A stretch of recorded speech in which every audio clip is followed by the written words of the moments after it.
Vamos a orar y entonces luego comenzamos con el estudio de la palabra del Señor. Padre amado, estamos agradecidos, Señor, por tu misericordia para con tu iglesia. Y cuando hablamos de tu iglesia, Señor, estamos pensando en nosotros mismos, Señor. Cada uno de nosotros en particular. Gracias, Padre, por habernos permitido conocer a tu Hijo Jesucristo. Habernos, Señor, pues, recibido como hijos tuyos por medio de la fe, en su sacrificio, en su obra, en su persona.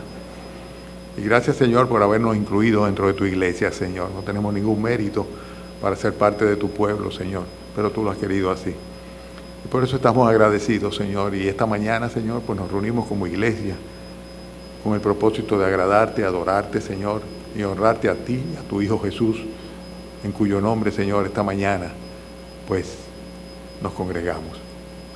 Bendice, Señor, este culto en este tiempo, como lo has hecho en el tiempo que ya ha ido transcurriendo, Señor. Pero hazlo, Señor, bendiciendo cada una de las almas aquí presentes, Señor. Concédenos, Señor, que realmente cuando salgamos por esa puerta sea más que un rito, una costumbre o una religión con la que hayamos cumplido, Señor, sino que sea con el regocijo, Señor, interior de haber recibido, Señor, tu bendición, tu palabra, tu obra, Señor, tu gracia sobre nosotros. Te lo pedimos en el nombre de nuestro Señor y Salvador, tu Hijo, nuestro amado Cristo Jesús. Amén. Pueden sentarse, hermanos. Ustedes recordarán perfectamente que en el capítulo 12, la semana pasada, en el capítulo 11, vimos algo sobre la iglesia de Antioquía. Dice el versículo 19 del capítulo 11 de Hechos capítulo 11, versículo 19. Ahora bien, los que habían sido esparcidos a causa de la persecución que hubo con motivo de Esteban, pasaron hasta Fenicia, Chipre y Antioquía, no hablando a nadie la palabra, sino solo a los judíos. Pero dice aquí en el versículo 20 del capítulo 11 de Hechos, pero había entre ellos unos varones de Chipre y de Cirene, los cuales cuando entraron en Antioquía, hablaron también a los griegos anunciando el evangelio del Señor Jesús, y la mano del Señor estaba con ellos, y gran número creyó y se convirtió al Señor.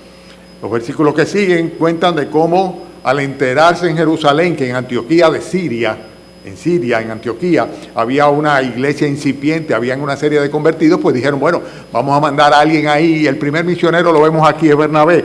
Dice el versículo 11:22, llegó la noticia de estas cosas a oídos de la iglesia que estaba en Jerusalén y enviaron a Bernabé que fuese hasta Antioquía. Cuando llegó y vio la gracia de Dios, se regocijó y exhortó a todos a que con propósito de corazón permaneciesen fieles al Señor. Entonces va Bernabé hasta Antioquía, y cuando vaya se regocija con ver que hay muchos creyentes, una gran cantidad, aún de griegos, habían pues reconocido al Señor Jesucristo, habían recibido el Evangelio, se habían convertido al Señor, habían abandonado su vida de pecado, y entonces Bernabé dice, bueno, a esta gente hay que edificarla, ¿verdad? Y lo que hace es que va hasta Tarso, busca a Pablo, a la ciudad de Tarso, que no quedaba relativamente cerca, ¿verdad? Y entonces regresa con Pablo, con Saulo, a Antioquía con el propósito de discipular a la iglesia. Y dice aquí el texto que estuvieron más de un año allá discipulando a esta iglesia, enseñándole la doctrina. Esta iglesia de Antioquía viene a ser, por así decirlo, una iglesia importantísima en todo lo que tiene que ver con las misiones, mediante la cual se llevó el evangelio a toda Europa, a todo el mundo conocido entonces, a toda Asia también. Y nosotros podemos ver en el capítulo 13, ahora vayan conmigo al capítulo 13, que habla de esta iglesia, y dice, había entonces en la iglesia que estaba en Antioquía profetas y maestros. No hay mayor bendición que puede tener una iglesia de tener profetas y maestros. De hecho, yo diría que ese es el gran don de Dios para la iglesia, ¿verdad? Digo, independientemente de la salvación en Cristo Jesús, es para la iglesia local el que tenga aquellas personas encomendadas por el Señor, escogidas por el Señor, para que cumplan el papel profético y el de la enseñanza de las Escrituras. Un profeta no es otra cosa que una persona que anuncia el mensaje de Dios. Un maestro es una persona que toma el mensaje de Dios y lo aplica, lo enseña, lo muestra. Y si hay una bendición por la cual nosotros debemos pedir siempre y clamar a nuestro Señor, es que nunca, aparte de esta congregación, personas que realmente estén consagradas a conocer, enseñar y traer el mensaje de la palabra de Dios o la enseñanza de la palabra de Dios a nuestros corazones. Es un don de Dios el tener predicadores y el tener maestros en una iglesia. Y damos gracias al Señor por lo que durante tantos años en esta congregación Él ha provisto. Personas que, enviados por Él, escogidos por Él, capacitados por Él, pues llevan a cabo este ministerio de la enseñanza de la palabra de Dios y de la predicación de la palabra de Dios. Bien, fíjense que dice aquí en el versículo 12, el capítulo 13, dice que habían profetas y maestros y menciona una serie de nombres. Dice Bernabé, Simón, el que se llamaba Níger, Lucio de Cirene, Manaén, el que se había criado junto con Herodes el tetrarca, y Saulo, o sea, Pablo. En el versículo 2 del capítulo 13, dice, ministrando estos al Señor y ayunando, dijo el Espíritu Santo, apartadme a Bernabé y a Saulo para la obra a que los he llamado. Entonces, habiendo ayunado y orado, les impusieron las manos y los despidieron. Ellos entonces, enviados por el Espíritu Santo, descendieron a Seleucia y de ahí navegaron a Chipre. Y llegados a Salamina, anunciaban la palabra de Dios en las sinagogas de los judíos. Tenían también a Juan de ayudante. Y habiendo atravesado toda la isla hasta Pafos, hallaron a cierto mago, falso profeta, judío, llamado Bar Jesús, que estaba con el procónsul Sergio Paulo, varón prudente. Llamando a Bernabé y a Saulo, deseaba oír la palabra de Dios, pero le resistía Elimas el mago, pues así se traduce su nombre, procurando apartar de la fe al procónsul. Entonces Saulo, que también es Pablo, lleno del Espíritu Santo, fijando en él los ojos, dijo, oh lleno de todo engaño y toda maldad, hijo del diablo, enemigo de toda justicia, ¿no cesarás de trastornar los caminos rectos del Señor? Ahora pues, he aquí la mano del Señor está contra ti, serás ciego y no verás el sol por algún tiempo. E inmediatamente cayeron sobre él oscuridad y tinieblas, y andando alrededor buscaba quien le condujese de la mano. Entonces el procónsul, viendo lo que había acontecido, creyó maravillado de la doctrina del Señor, y sus compañeros arribaron a Perge de Panfilia, pero Juan, apartándose de ellos, volvió a Jerusalén. Ellos, pasando de Perge, llegaron a Antioquía de Pisidia y entraron en la sinagoga un día de reposo y se sentaron. Y después de la lectura de la ley y de los profetas, los principales de las sinagogas mandaron a decirles, varones hermanos, si tenéis alguna palabra de exhortación para el pueblo, hablad. Entonces Pablo, levantándose, hecha señal de silencio con la mano, dijo, varones israelitas y los que teméis a Dios, oíd. El Dios de este pueblo de Israel escogió a nuestros padres y enalteció al pueblo, siendo ellos extranjeros en la tierra de Egipto, y con brazo levantado los sacó de ella. Y por un tiempo como de 40 años los soportó en el desierto. Y habiendo destruido 7 naciones de la tierra de Canaán, les dio en herencia su territorio. Después, como por 450 años, les dio jueces hasta el profeta Samuel. Luego pidieron rey, y Dios les dio a Saúl, hijo de Cis, varón de la tribu de Benjamín, por 40 años. Quitado les levantó por rey a David, a quien dio también de quien dio testimonio también diciendo, he hallado a David, hijo de Isaí, varón conforme a mi corazón, quien hará todo lo que yo quiero. De la descendencia de y conforme a la promesa, Dios levantó a Jesús por Salvador a Israel. Antes de su venida, predicó Juan el bautismo de arrepentimiento a todo el pueblo de Israel. Mas cuando Juan terminaba su carrera, dijo, ¿quién pensáis que yo soy? ¿Que soy? No soy yo él, mas he aquí viene tras mí uno de quien no soy digno de desatar el calzado de los pies. Varones hermanos, hijos del linaje de Abraham y los que entre vosotros teméis a Dios, a vosotros es enviada la palabra de esta salvación. Porque los habitantes de Jerusalén y sus gobernantes, no conociendo a Jesús, ni las palabras de los profetas que se leen todos los días de reposo, las cumplieron al condenarle. Y sin hallar en él causa digna de muerte, pidieron a Pilato que se le matase. Y habiendo cumplido todas las cosas que de él estaban escritas, quitándolo del madero, lo pusieron en el sepulcro. Mas Dios le levantó de los muertos. Y él se apareció durante muchos días a los que habían subido juntamente con él de Galilea a Jerusalén, los cuales ahora son sus testigos delante del pueblo. Y nosotros también os anunciamos el evangelio de aquella promesa hecha a nuestros padres, la cual Dios ha cumplido a los hijos de ellos, a nosotros, resucitando a Jesús, como está escrito también en el Salmo 2, mi hijo eres tú, yo te he engendrado hoy. En cuanto a que se levantó de los muertos, para nunca más volver a corrupción, lo dijo así: os daré las misericordias fieles de David. Por eso dice también en otro salmo: no permitirás que tu santo vea corrupción, porque a la verdad David, habiendo servido a su propia generación según la voluntad de Dios, durmió y fue reunido con sus padres y vio corrupción. Mas aquel a quien Dios levantó no vio corrupción.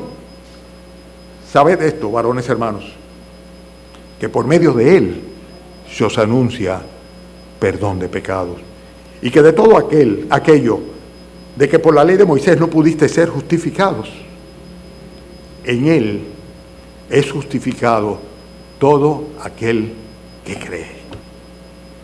Mirad pues que no venga sobre vosotros lo que esté dicho en los profetas: mirad, menospreciadores, y asombrados, y desapareced, porque yo hago una obra en vuestros días, obra que no creeréis si alguien os la contare.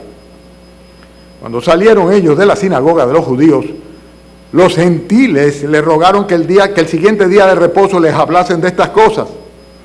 Y despedida la congregación, muchos de los judíos y de los prosélitos piadosos siguieron a Pablo y a Bernabé, quienes hablándoles les persuadían de que perseverasen en la gracia de Dios. El siguiente día de reposo se juntó casi toda la ciudad para oír la palabra de Dios. Pero viendo los judíos la muchedumbre, se llenaron de celos y rebatían lo que Pablo decía, contradiciendo y blasfemando.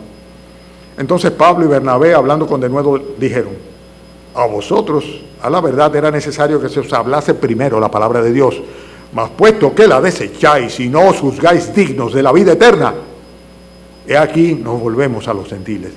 Porque así nos ha mandado el Señor, diciendo: te he puesto para luz a los gentiles, a fin de que seas para salvación hasta lo último de la tierra. Los gentiles, oyendo esto, se regocijaban y glorificaban la palabra del Señor, y creyeron todos los que estaban ordenados para vida eterna.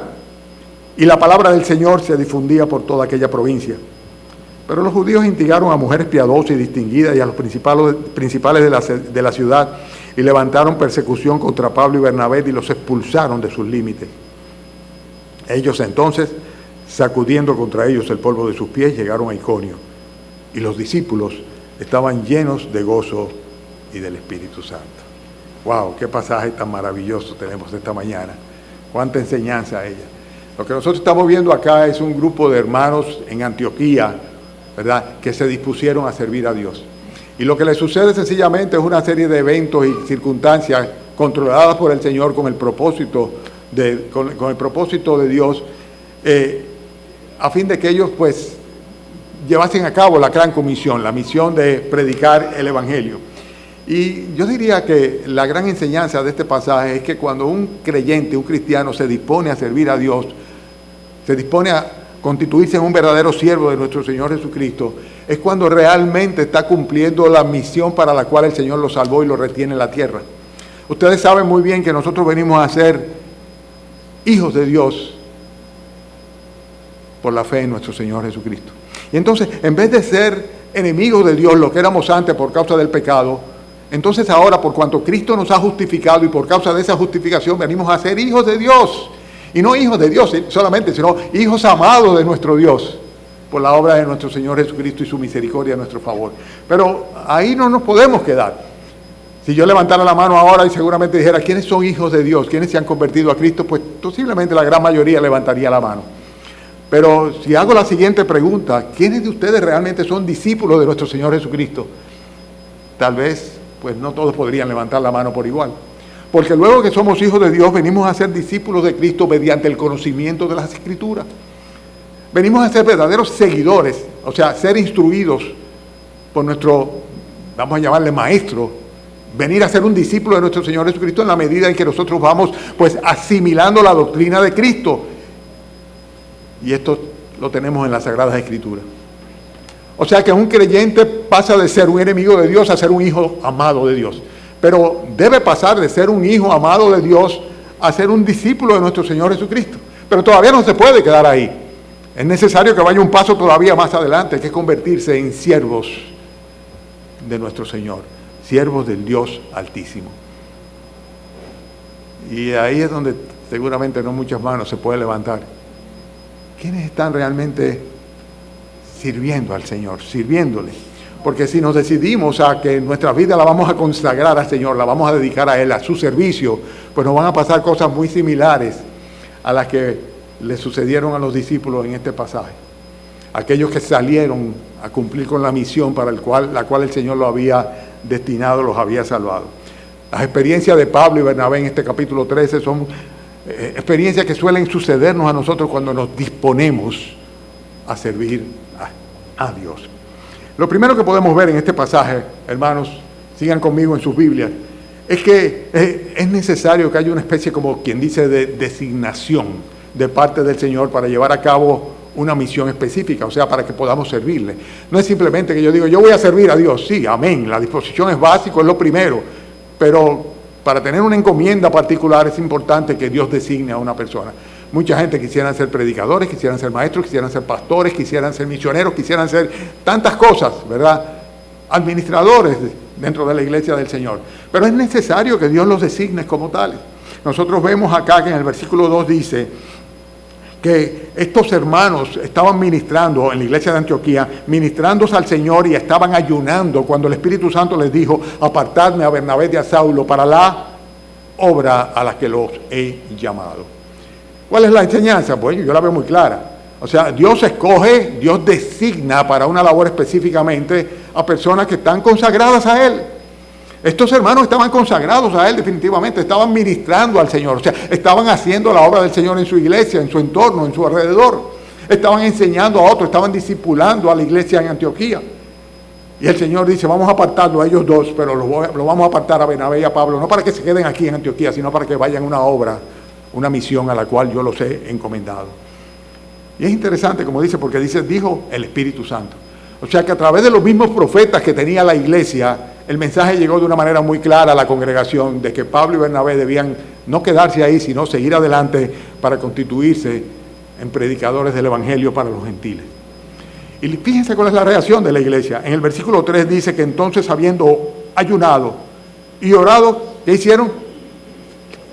Están en sus Biblias, tienen sus Biblias, dice, les impusieron las manos y le despidieron. O sea que toda la iglesia se involucró en la misión, en el trabajo, en el servicio para el cual Dios había designado a aquellos dos hombres. Toda la iglesia. Y vamos más allá de eso, inclusive hubo un grupo que fue acompañándolo a ellos dos cuando parten finalmente para salir a evangelizar al mundo conocido de entonces. Lo que vemos nosotros es que la iglesia ciertamente debe no solamente reconocer a aquellas personas que están sirviendo, aquellos que están ayunando, aquellos que están ministrando, aquellos que están sirviendo, consagrados al Señor, sino que además de esto deben apoyarle y deben encomendarle, orar por ellos, interceder por ellos. Son cosas que deben sucedernos a nosotros, a todos y cada uno de nosotros, si realmente nos disponemos a servir al Señor. Pero no se queda ahí. Ahí vemos nosotros también, en cuanto a esta designación, que no es un asunto de sorteo, ni de simpatía, ni de... Es un riesgo muy grande que tienen algunas congregaciones cuando tienen que elegir diáconos, cuando tienen que elegir un anciano, un pastor. Dice que muchas veces las personas que son más populares, ¿verdad?, dentro de la congregación son las escogidas. Pero es importante escoger a aquellas personas calificadas, capacitadas, escogidas por el Espíritu Santo para que lleven a cabo esa misión. Y sobre todo si van a ser enviados fuera de la iglesia a otros lugares donde necesitan necesariamente el respaldo del Espíritu Santo. Por eso dice el versículo 4, que ellos entonces enviados, no dice por la iglesia, es interesante, sino por el Espíritu Santo descendieron a Seleucia y de ahí navegaron a Chipre. Fíjense qué interesante, los hermanos lo aceptan, ¿verdad? El hecho de que deben respaldarle, oran por ellos, les bendicen sin lugar a duda, ayunan por ellos, le imponen las manos con esto, como quien dice, traspasando la unción a ellos para que vayan en el nombre del Señor, movidos por el Espíritu Santo. Pero al final, ¿verdad?, la iglesia no es otra cosa que el vehículo que el Espíritu Santo utiliza para encomendar a una persona. Hay personas que tienen sus propios ministerios y dicen, no, es el ministerio de fulanito de tal o de fulanita de tal. Y muchas veces llegan prácticamente las iglesias a identificarse por la persona que levanta el ministerio. Eso no es una iglesia, ni tampoco es un ministerio. Yo no sé cómo llamarle, ni quiero meterme en eso, ni calificarlo. Pero realmente es importantísimo el hecho de que cuando una persona sale Y sobre todo cuando se va a formar una nueva obra, una nueva iglesia, cuando se va a una obra misionera, es importantísimo que sea encomendado por el Espíritu Santo a través de la iglesia local. Y con esto entonces sí podemos, sin lugar a duda, seguir adelante. Entonces lo primero que vemos cuando nosotros nos disponemos, cuando tú y yo nos disponemos a que vamos a servirle a Dios, que no nos vamos a quedar en ser simplemente discípulos de Cristo y aprender mucha Biblia y saber mucho, y mucho menos nos vamos a quedar simplemente en que ya el Señor me salvó, ya yo no tengo problema, me puedo morir mañana. No nos vamos a quedar ahí, ¿no? Sino que nos disponemos a servirle al Señor. Entonces nosotros vemos de una manera muy clara que Dios es que designa. Tenemos que buscar la dirección del Señor. Tenemos que buscar el respaldo de la congregación en cada uno de los ministerios que nosotros abordamos. Recuérdense que mejores son dos que uno. Y es importante que sea una congregación, un equipo, un cuerpo que esté respaldando el ministerio de cada uno de los obreros y reconociéndolo como tal. Damos gracias al Señor por los que nos ha dado acá como siervos del Señor, como maestros, como diáconos. Quisiera yo que el Señor levantara nuevos pastores.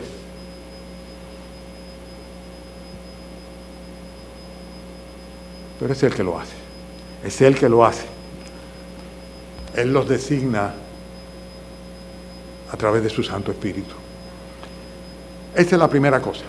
Cuando nos disponemos a servir a Dios, tenemos que recibir la encomienda de Dios para el servicio específico que queremos, para los cuales entonces nos capacita con los dones apropiados para que podamos llevar a cabo la misión. No nos tiren banda así. La segunda cosa que vemos nosotros es la misión en sí. Y sobre ese punto no voy a abundar mucho. El versículo 5 lo dice claramente. Dice que cuando llegaron a Salaminas, ellos pues se regocijaron, hicieron una fiesta, compartieron con los hermanos, hicieron una comelona, ¿verdad? Vieron la ciudad, se encantaron con el buen tiempo que pasaron allá. ¿Verdad que sí? No dice eso, ¿verdad? ¿Qué dice que hicieron? Lo primero que hacían siempre era eso. Bueno, somos judíos, vamos a la ciudad, vamos a identificar a los que son judíos, que conocen las escrituras que tienen el Antiguo Testamento, ¿verdad? Y apelando al conocimiento que tienen del Antiguo Testamento, vamos a introducir al Mesías prometido desde la fundación del mundo, por así decirlo. Desde antes de la fundación del mundo Dios lo tenía en sus planes, pero en la misma caída del huerto del Edén ya había un Redentor prometido. Y luego una y otra vez en todo el Antiguo Testamento se anunció la venida del Salvador, del Mesías, de aquel que redimiría a Israel, lo libraría de todos sus pecados. Pero en fin, el hecho es que ellos fueron directamente a hacer lo que tenían que hacer. ¿Cuál era esto? Anunciar la palabra de Dios. El servicio, óiganlo bien, el servicio cristiano por excelencia, que nos es común a todos los creyentes, es anunciar la palabra de Dios, anunciar el Evangelio. Anunciar el Evangelio. Para esto no se necesita ser un genio ni conocer la Biblia entera. Para esto no se necesita una gracia, una sal especial. Para esto no se necesita un conocimiento sobrenatural. Para eso se necesita simplemente una disposición de dar testimonio de lo que el Señor ha hecho con nosotros, cómo nos ha perdonado y cómo nos ha salvado a través del sacrificio de Cristo, cómo nos ha justificado, cómo un día decidió darnos vida eterna permanente por parte de Él. Ok, pero vamos a ver cuál es ese mensaje. La misión es llevar a cabo el mensaje del Evangelio de la gracia, predicar la palabra de Dios. Versículo 16. Nosotros vamos a ver para quién es el mensaje en primer lugar. En el versículo 16 dice el texto que entonces Pablo, levantándose, hecha señal de silencio con la mano, les dijo: varones israelitas y los que teméis a Dios, oíd. ¿A quién iba dirigido el mensaje? ¿A quiénes? A los que temen a Dios. A los que temen a Dios. Era un mensaje que era para los que temen a Dios. Hay personas que no tienen temor de Dios.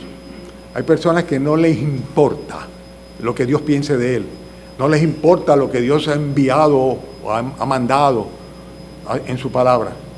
No les importa lo que tiene que ver con la vida eterna, les importa el presente de ahora, no tienen ningún tipo de temor a Dios y son capaces inclusive de con sus actitudes o sus labios blasfemar el nombre del Altísimo. Esos no van a recibir el mensaje. Esos son aquellos de los cuales van a terminar sacudiendo aún el polvo pegado a sus pies, en una manera de decir, no me llevo nada de ti, porque nada te dejé. Pero el mensaje en sí está en el versículo 23 de una manera apropiada, cuando dice que de la descendencia de David y conforme a la promesa, Dios, que dice, levantó a Jesús por Salvador de Israel. Ese es el mensaje del Evangelio. El mensaje del Evangelio consiste en el hecho de, en vista de que lo que nos espera es la condenación eterna, la muerte eterna, el juicio, el fuego eterno. Entonces Dios nos manda un Salvador. ¿Y quién es este Salvador? Jesucristo. Sí, vino de la tribu de Judá, descendiente de Abraham, heredero de David, conforme a las promesas, a través de la nación de Israel, sin lugar a dudas. Pero es el Salvador de todos los hombres. Dice la Biblia que Él es el Salvador de todos los hombres, mayormente de los que creen. Y hay personas que no tienen ningún tipo de temor a Dios. Pero no hay otro Salvador. O tenemos a Jesucristo como nuestro Salvador o estamos simplemente condenados a la eterna perdición. Porque es que no hay otro nombre bajo el cielo que haya sido dado a los seres humanos en el cual podamos ser salvos. Es un solo Dios y también un solo intermediario y mediador, que es Jesucristo. Jesucristo es el Salvador, dado no solamente a Israel, en este caso estaba dirigiéndose, mejor dicho, a los judíos que estaban congregados en la sinagoga. Y hace alusión a toda la historia del Antiguo Testamento para concluir. Finalmente Dios cumplió con su promesa y mandó un Salvador a esta nación, Israel. Pero es el Salvador de todos los hombres. Ese es mi Salvador, es tu Salvador siempre y cuando tú por la fe te acercas a Él arrepentido de tus pecados. Él te perdona y te salva. Pero dice más que eso, versículo 30, cuando habla de que el Señor Jesucristo, en el versículo 29, dice, cumpliendo todas las cosas que de Él estaban escritas, quitándolo del madero, lo pusieron en un sepulcro. Dice el versículo 30, mas Dios le levantó de entre los muertos. Y eso hace la gran diferencia. Todas las divinidades y todos los profetas murieron, fueron sepultados y ahí terminaron. Pero el Santo de Dios, Jesucristo, nunca vio corrupción. Como dice bien claramente, estaba profetizado así, versículo 37, mas aquel a quien Dios levantó de entre los muertos no vio corrupción. La tumba no pudo enseñorearse de él, la muerte tampoco pudo. Simplemente fue sepultado y al tercer día se levantó porque Él lo dijo, yo tengo poder para poner mi vida y tengo poder para volverla a tomar. Y ese es el que te dice a ti, arrepiéntete de tus pecados, recíbeme como tu Salvador y yo te levantaré de los muertos. Y es la esperanza bienaventurada y gloriosa de cada creyente, que aquel que tuvo poder para darse vida a sí mismo después de la muerte nos va a dar vida a nosotros el día que cerremos los ojos en este tiempo y pasemos a la eternidad. El mensaje es muy claro, un mensaje dirigido a los que temen a Dios, hablando del Salvador dado a los hombres, a Israel de una manera particular, el cual se levantó de los muertos, el cual no vio corrupción, pero que no solamente eso, sino el versículo 38 es más específico. Mírenlo conmigo ahí. Dice, sabed pues esto, varones hermanos, que por medio de Él, de Jesucristo, se os anuncia perdón de pecado. Y el versículo 39 dice, y que de todo aquello de que por la ley de Moisés no pudisteis ser justificados, o sea, cumpliendo los mandamientos, guardando la ley mosaica, los 10 mandamientos y los qué sé yo cuántos mandamientos que hay, por más que tú te empeñaras en cumplirlo, no puedes hacerlo. No puedes ser justificado porque la ley lo único que hace es condenar al infractor. Dice, mas sin embargo, en Cristo, dice, es justificado, versículo 39 al final, todo aquel que se porta bien, todo aquel que es buena gente, todo aquel que hace buenas obras, todo aquel que tiene misericordia y todo aquel que simplemente, no, dice todo aquel que cree. La salvación es por la fe. ¿La fe en quién? En el Salvador, el único Salvador dado a los hombres, el único que se levantó a los muertos, el único que no vio corrupción, y el único que puede perdonar pecados. Dios, Cristo Jesús, Dios hecho hombre. Ese es el mensaje, no hay otro mensaje. Lo demás es pura basura. Que venga Cristo para que tú veas cómo Él va a organizar tu vida y cómo tu familia se va a enderezar y cómo tú vas a poder descansar en Él y cómo vas a poder tener paz interior. Y todo esto, si acaso llega a ser una añadidura, pero realmente ese no es el mensaje. El mensaje es arrepiéntete. Arrepiéntete de tus pecados porque por medio de Él se anuncia el perdón de pecados. Y Él es quien tiene el poder y Él es quien puede darte vida eterna a ti. Consecuentemente, clama a Él de todo corazón y dile: Señor, perdóname y sálvame. ¿Quién va a ver si tú tuviste fe? ¿Quién va a juzgar si tu fe es salvífica o no? El mismo Dios. Es con Él. Pero si realmente de todo corazón crees en el Señor Jesucristo como quien es Él, clama a Él. Clama a Él. Y así podrás ser perdonado. Hermanos, hemos visto que cuando nos disponemos a servir a Dios, es necesario que el Señor sea quien nos asigne o designe. Hay una designación que viene de Él. Y que la misión siempre va a ser la misma, desde un estrado o otro. Predicar el Evangelio. Servir al Señor. Pero este mensaje no es para todo el mundo. Es un mensaje para los que tienen temor de Dios. Por eso muchas veces le predicamos a las personas, insistimos, y debemos hacerlo. La Biblia dice que debemos insistir, pero simplemente si no hay temor de Dios, va a caer en vacía la predicación, completamente en vacío la predicación. ¿Qué tenemos que hacer cuando es así? Bueno, mientras quieran escuchar, debemos insistir. El día que no quieran escuchar, pues va a pasar lo que al final del pasaje leímos, que sencillamente pues tenemos que seguir para predicar a los que están más adelante. Pero vamos a hacer énfasis ahora en los diferentes receptores de la palabra. Los discípulos Pablo, Bernabé, salen, comienzan a predicar el Evangelio y vemos que hay una serie de receptores de la palabra con actitudes completamente diferentes. Hay algunos que quieren oír. Hay otros que no les interesa, no tienen temor de Dios, pero hay algunos que sí quieren oír. El versículo 7 nos habla de uno de ellos. ¿Lo tienen? Versículo 7 dice: alguien que estaba con el procónsul Sergio Paulo, varón prudente, llamando a Bernabé y a Saulo, que dice, deseaba oír la palabra de Dios. Un procónsul es una especie de, es una autoridad que no es un gobernador, tiene una especie de encomienda de parte del Senado, un cónsul, ¿verdad? Con una representatividad un poco más alta todavía. Sergio Paulo, que era el procónsul ahí, pues ese sí estaba interesado. Dice que deseaba oír la palabra de Dios. Y ¿saben una cosa, hermanos? Es así.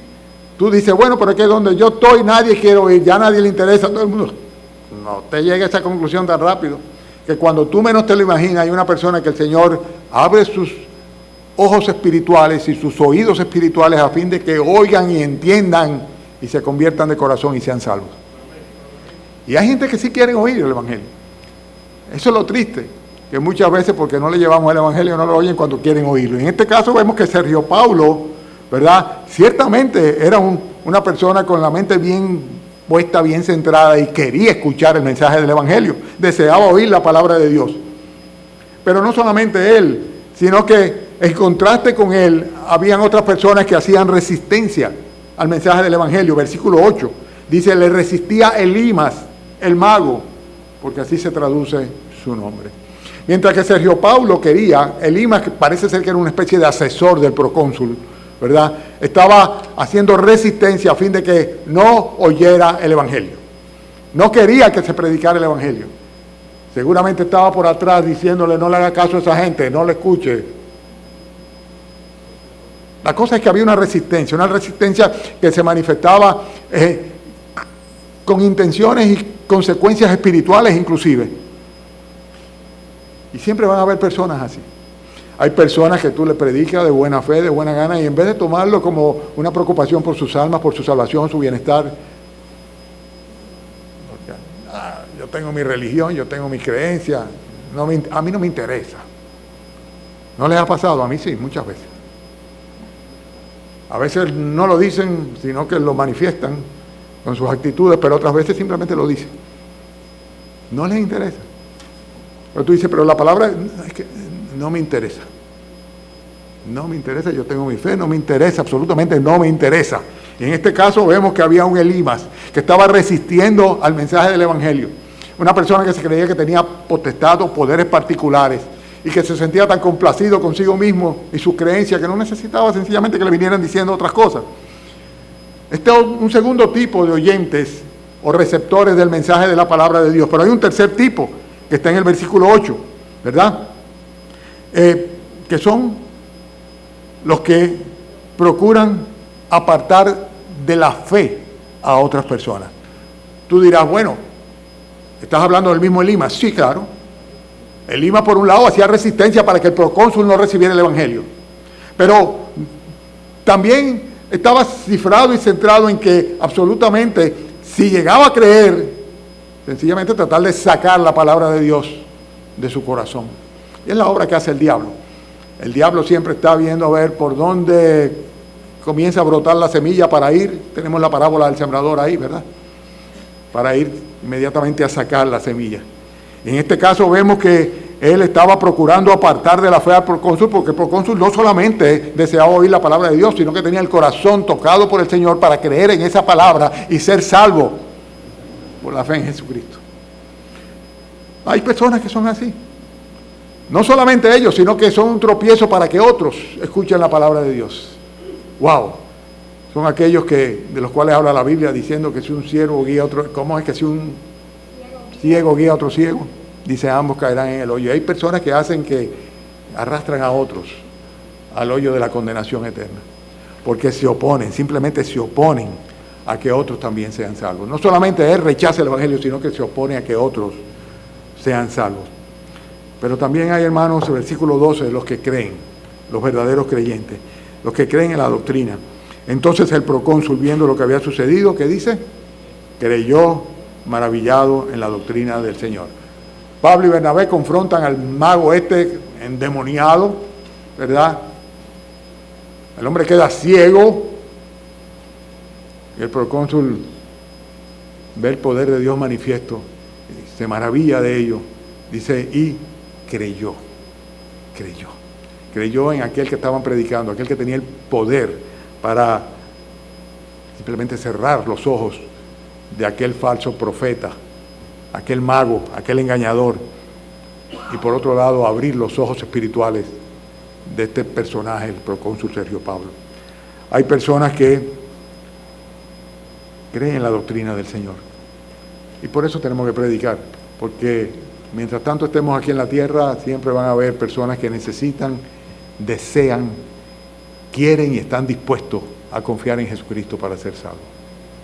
Pero estamos viendo los diferentes receptores y a pesar de que no encaja en el punto, sin embargo tengo que hacer referencia a él, y es a Marcos. Fíjense que Juan Marcos había salido junto con Bernabé, era sobrino de Bernabé, sobrino de Bernabé, Bernabé era su tío, ¿se recuerdan? Y entonces Marcos, bueno, en la casa de Marcos era que estaban reunidos cuando Pedro estaba preso, ¿no? Bueno, el hecho es que Marcos, sobrino de Bernabé, va con Pablo y con Bernabé a la misión, pero luego que están en Chipre, él decide que él mejor se va para su casa y decide regresar. Y esto a Pablo realmente no le va a gustar, al punto tal de que posteriormente pues va a traer una cierta disensión entre el tío, ¿verdad?, abogando porque su sobrino les acompañe en un próximo viaje misionero, y Pablo que va a decir, mejor con él no, porque se nos fue a mitad de camino. Cuando estábamos arrancando, cogió para atrás. Y hay personas que son así, que abandonan, que defectan. Y vemos nosotros que dice el versículo 13, que habiendo zarpado de Pafos, Pablo y sus compañeros arribaron a Perge de Panfilia. Dice, pero Juan, apartándose de ellos, volvió a Jerusalén. Bueno, siempre es muy doloroso cuando una persona querida, amada, con la cual tú has compartido durante mucho tiempo, con la cual tú has estado trabajando en el Evangelio, pues se aparta. Pero pasa, sucede simplemente. Hay personas que abandonan, hay personas que buscan otro rumbo.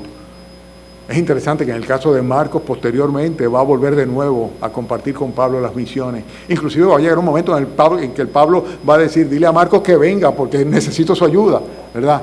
O sea, luego estas relaciones van a de nuevo Pero en este momento, cuando estaban llevando el Evangelio, hubo alguien que simplemente dijo, yo no voy a seguir, yo tengo que ir atrás.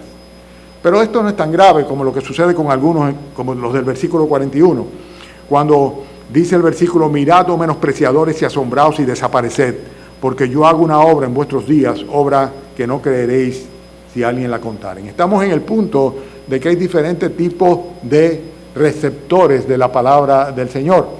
Y sacando a Bernabé, que es un caso aparte, porque era un creyente, simplemente que no quiso seguir adelante con la misión, pues podemos decir que tenemos personas que quieren oír la palabra de Dios, personas que hacen resistencia, personas que sencillamente procuran apartar de la fe a otros, personas que creen en la doctrina del Señor, pero hay también menospreciadores.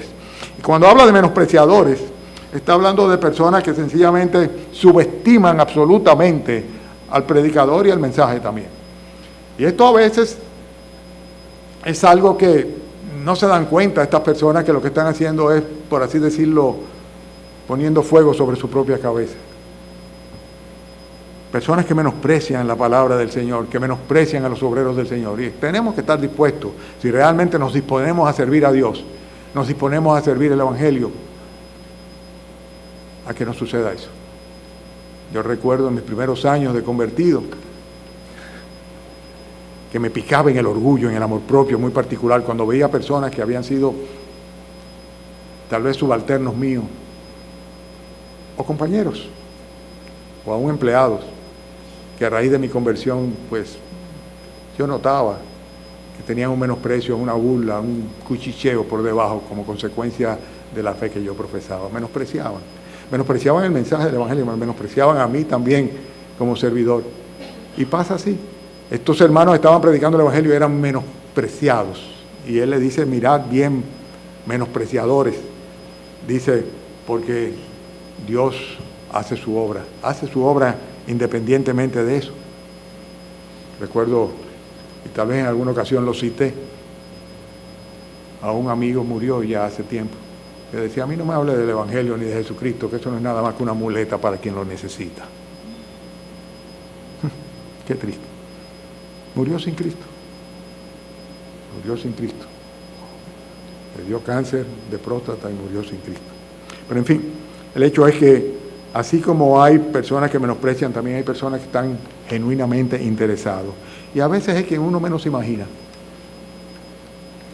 Fíjense lo que dice el versículo 42. Cuando salieron ellos de la sinagoga de los judíos, versículo 42, dice, los gentiles les rogaron que el siguiente día de reposo les hablasen de estas cosas. Ellos fueron a la sinagoga a predicarle a los que se supone que conocen las Escrituras, que son temerosos de Dios, que son siervos de Dios, pueblo de Dios.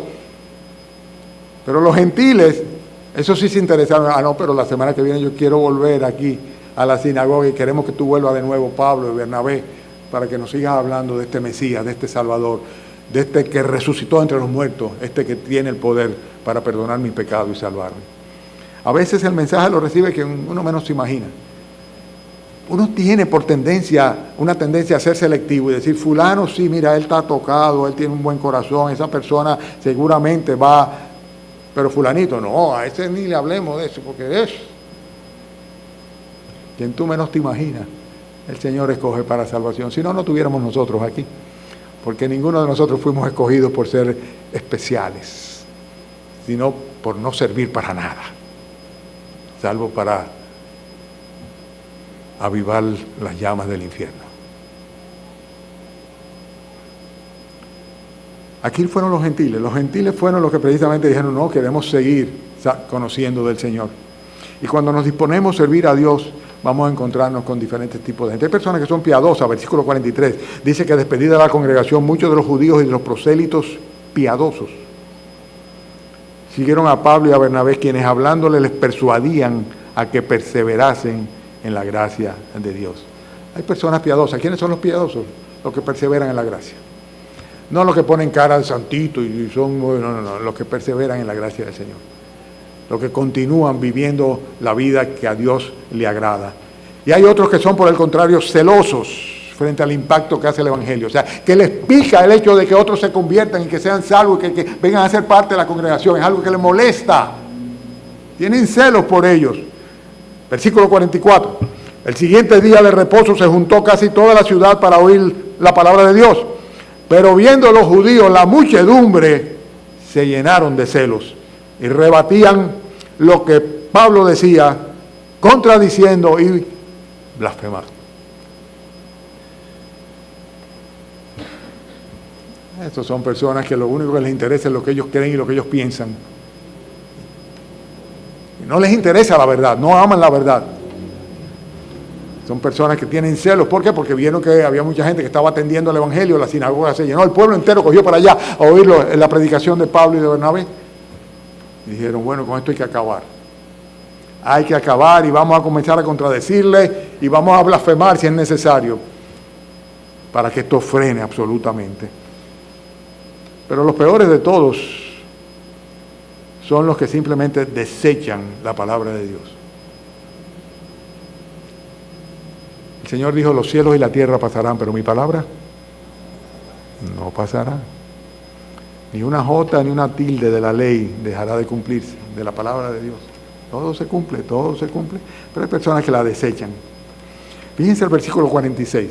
Estamos viendo en el pasaje el diferente tipo de oyentes del mensaje del Evangelio. Y dice el versículo 46, entonces Pablo y Bernabé, hablando con denuedo, dijeron, a vosotros, a la verdad, era necesario que se os hablase primero la palabra de Dios.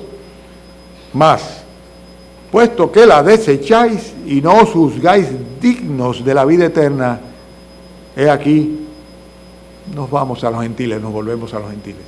Los judíos se creían que sencillamente tenían a Dios agarrado por la barba, como pasa con muchos religiosos de diferentes denominaciones, que dicen, no, yo estoy bien con Dios, yo no tengo problema, yo no tengo nada de qué arrepentirme, ni mucho menos.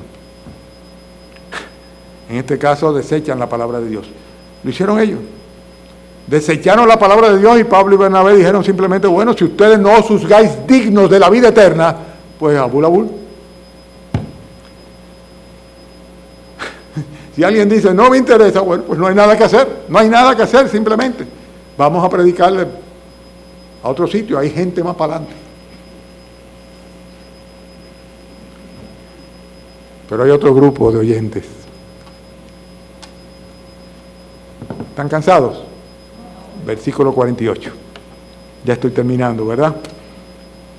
Dice, los gentiles oyendo esto se regocijaban y glorificaban la palabra de Dios y creyeron todos los que estaban ordenados para vida eterna. ¿Quiénes son estos? Los que creen. Hay oyentes que creen. ¿Y quiénes son estos? Los que Dios ha elegido, ha predestinado para la salvación, para la vida eterna. Lo que pasa es que no tienen un titulito aquí. No tienen un titulito aquí, porque Pablo no tenía un titulito aquí que dijera, él es uno de los míos, a quien yo he escogido para que sufra por causa de mi nombre y lleve el mensaje del Evangelio. No. Era un perseguidor, era un malvado, era una persona que se regocijaba con el hecho de que estuviesen apedreando a Esteban. ¿Quién hubiera imaginado que el apóstol Pablo se iba a convertir en un adalid del Evangelio? ¿Quién lo hubiera imaginado? Nadie, nunca, jamás. Sin embargo, él creyó. Él creyó, dice, y creyó porque Dios lo había ordenado, preparado, escogido para vida eterna. Es un gozo cuando uno se encuentra con una persona así y uno le ve llegar a los pies de Cristo y convertirse a Él y vivir la vida cristiana y pasar a ser un hijo de Dios. Y luego entonces comenzar a aprender de la palabra de Dios y convertirse en un discípulo, seguidor de Cristo por sí mismo, no porque alguien le indica ni le gobierna su vida. Para luego decir, yo quiero servir. Yo quiero estar involucrado en la obra del Señor. Es una gran bendición. Dice que estos se regocijaban y glorificaban la palabra del Señor. Yo no sé a qué grupo de los que han recibido el mensaje del Evangelio tú perteneces. Yo no lo sé realmente. Solamente tú lo puedes saber. Tú eres que puedes decir, yo estoy en tal grupo, en tal grupo, en tal grupo. Yo me identifico con los que desean oír la palabra de Dios, con los que hacen resistencia, con los que creen en la doctrina del Señor, con los que le ponen tropiezo a otros para que crean, con los que menosprecian la Biblia y la palabra de Dios, con los que son interesados genuinamente, que quieren aprender, con aquellos que son piadosos y que perseveran en la gracia, con aquellos que son celosos de la verdad. del Evangelio o con aquellos que desechan la palabra de Dios. Pues yo soy de los que creen. Dios lo dice, yo lo creo y punto. Obedezco. Dice el versículo 52 que estos discípulos estaban llenos de gozo y del Espíritu Santo. Y es el gozo del Espíritu Santo que uno siente cuando ve a una persona venir a los pies de Cristo. ¿A cuántas personas tú has acompañado en su momento de conversión? ¿A cuántas personas tú has visto llorar arrepentido, lamentándose de su culpa y de su pecado, reconociendo que no tiene esperanza a menos que Cristo le salve? Y junto contigo ha orado diciendo, Señor, perdóname y sálvame. Porque si has sido testigo de esto, has experimentado el gozo que tenían los discípulos. Dice, este gozo tremendo que viene como fruto de la llenura del Espíritu Santo, sabiendo que tú has cumplido con la misión para la cual Él te ha apartado. Como Bernabé y a Pablo. Cuando nos disponemos a servir al Señor, todas estas cosas suceden en nuestras vidas. Vamos a orar. Inclinemos nuestro rostro. Aprovecha el tiempo, la oportunidad. Inclina tu rostro y habla con tu Señor. Tal vez algo de lo que hemos visto hoy en la palabra te alude a ti. Te ubicas en algún grupo. Pues habla con Él. Si debes pedir perdón, pide perdón. Si debes reconocer tu mala actitud, pues reconoce tu mala actitud. Si debes clamar por perdón y salvación, pues clama por perdón y salvación. A eso vino Cristo, a morir por ti y por mí, para que podamos ir a su presencia para siempre, para saldar la cuenta de nuestro pecado. Él pagó por los pecadores, Él murió por los pecadores. Padre, gracias por esta mañana. Gracias, Padre, porque tu mensaje es diáfano, claro. Gracias porque tú nos encomiendas a simples hombres pecadores, Señor, pero redimidos, en llevar a cabo la misión de compartir con otros que tú has levantado un Salvador para todas las naciones, no solo para Israel, y que tu Hijo Jesucristo vive para siempre y tiene los brazos abiertos para salvar a todo aquel que sabe que se ha perdido y busca en Él el perdón y la salvación. Gracias, Señor, por tener la oportunidad todavía, tu iglesia, de predicar este mensaje glorioso, porque llegará el momento en que ya será tarde, Señor. Gracias por habernos dado fe para confiar en tu Hijo Jesucristo, confiar en tu palabra, Señor, obedecerla. Y permite, Padre, que en esta iglesia, Señor, no solamente tengamos hijos tuyos, hermanos en Cristo, sino que tengamos verdaderos discípulos, seguidores tuyos, por convicción propia, Señor, porque conocen tu palabra y con ella te conocen a ti. Y conocen tu voluntad y quieren vivir para ella. Sino también, hermanos, que estén dispuestos a servir, que estén buscando cómo servir. Porque sabemos, Señor, que esa es tu voluntad. Concédenos, Señor, ser eficaces en el testimonio y en la exposición del Evangelio de Cristo. Pon delante de nosotros, Señor, aquellos que tú tienes ordenado para vida eterna. Permítenos gozarnos, Señor, con verles venir a tus pies y ser salvos, Señor, y iniciar una nueva vida guiados por ti. Ahora, Señor, te rogamos porque tú nos despidas con tu bendición como asamblea, nos lleves con esta bendición, Señor, a nuestros lugares, que bendiga a nuestras familias, Señor, que salve los que entre nosotros, en nuestras casas, en nuestras familias, Señor, no son salvos todavía. Que tengas misericordia, Señor, y gracia. Y que esta tarde, Señor, Permita, Padre, que tu unción esté sobre nuestro hermano Pepe para que podamos, Señor, ser edificados al tiempo que celebramos la cena, cuando recordemos, Señor, tu muerte de cruz, el derramamiento de tu sangre, por la cual nuestros pecados fueron lavados. Te pedimos todo esto en el nombre del mismo Señor Jesucristo. Amén.